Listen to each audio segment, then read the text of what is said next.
Yes, April 24th will happen again. And I'm here to tell you what to do when April 24th or Matthew or hopefully October 2015, I hope we never see that again. The Charleston Weather Twitter account, I started it as just partially almost a joke and partially just because I was a giant nerd. It's like, oh, Twitter looks cool in 2008, and then it just kind of just kept going. I've been running this for 8 years. I see a lot of not to do. I yell at them, I shame them, I do little Beyonce things that say floodwaters carry disease, which is true. It is our most prominent severe weather hazard, by far. We had one report of wind damage downtown last year. It was a tree that went over on St. Matthew's Church. We had 110 flood reports, and that's only what was reported to the National Weather Service. They don't even get all the reports, you know. So clearly, this guy's a not to do, by the way. This is King and Hugie. Goes underwater all the time. That's a not to do. So it's clearly our most prominent hazard. And we've got to be ready for it whenever the rain and the tide combine. It's also a killer. Flooding is deadly. Water is deadly. Tornadoes and hurricanes and hail, they get all the headlines. They get all the love. They get all the sexy storm chaser shows. You know, you get you don't have Reed Timmer going after a thing in water. Jim Cantori sees water, he's like, oh, I'm out of here. If he's running, you should keep up.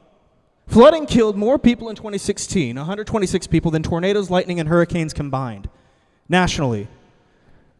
As we build up, as we reduce the amount of drainage, as we reduce the amount, you know, of solvency in the groundwater, in the ground, we're going to see more of this. How do you know when it's about to get pretty nasty? Coastal flood advisory. You've seen a lot of these over the year. We had 70 of these in 2015. We had 56 of these last year. And we've got at least 8 this year and more to come. So this is your king tides. This is saltwater flooding. This is saltwater on the ground. Typically when the tide fluctuates between 7 and 8 feet, this advisory is issued by the Weather Service. You could see some road closures. You could see just some minor nuisance flooding, anywhere from minor nuisance flooding to roads being completely shut down. Haygood and Fishburne, Line Street, all that area. Y'all know, you're the choir, I'm the preacher. This ain't new, baby. The coastal flood warning is the big kahuna. King tides, winds and waves, tides over 8 foot in the Charleston Harbor, many road closures, water getting close to the top of the battery. For reference, during Matthew and during October 2015, we saw the tides in the harbor get to 8.2 feet. We saw water going across the battery. This is serious. This is bad. Flash flood watch. Probably you've seen a few of these over the years if you've lived here. Conditions are favorable for the development of rapid onset flooding, and so this is the water that just shows up. It starts raining, the water just starts rising. So if the National Weather Service meteorologists that are working the shift that night, they see that high tide and heavy rain look like they're going to coincide, they're going to pop one of these.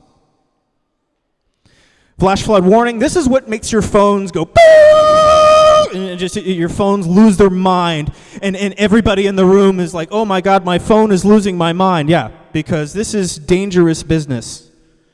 Rapid onset flooding is occurring. It's happening now. You got to get to high ground. You got to stay out of the water. And I also want to talk briefly about storm surge. Because when you get something like Matthew on the track that it was, this pushes the water well inland, 20, 30, 40 miles. Up the rivers, it swells things up that you don't normally expect to be swollen up.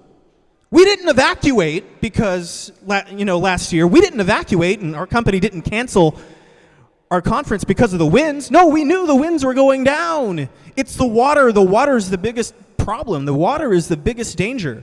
To that effect, the National Hurricane Center, starting this year, is going to have storm surge watches and warnings. So be listening for those if, God forbid, we've got another storm bearing down on us. So what do?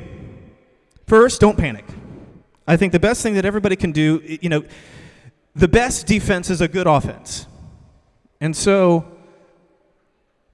do you have a plan for rising water? Do you have flood insurance? Do you know what your closest parking garage is? Do you know where you're going to go? Do you live on a street that's vulnerable? Know those things. Have an idea of those things. If you don't know, if you're new here, ask your neighbors. How does it get? When it's flooding, you got to stay out of the water.